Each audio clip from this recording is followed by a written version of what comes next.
I knew how to do in piecemeal some of the organizing things we were talking about. None of those were hard for me to put together. The sequential stuff wasn't hard for me to do. But the decision making was very hard. And I was really, really kind of in a little of a hole there.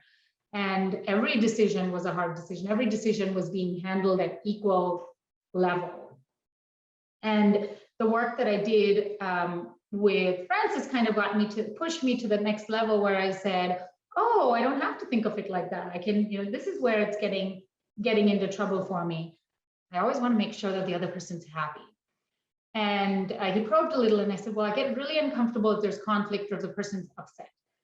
And then I said, but I'm not upset if I believe that I can do lots of, difficult things if I'm not thinking the other person's going to be upset. So, I can be very controversial and I can be very oppositional as long as there's a, happy situation.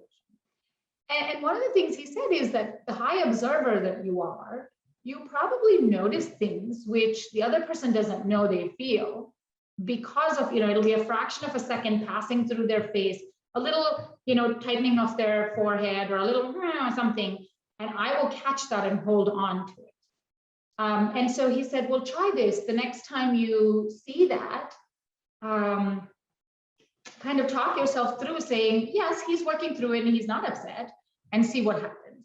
And I think I could truly tell you, it's like it became night and day after that.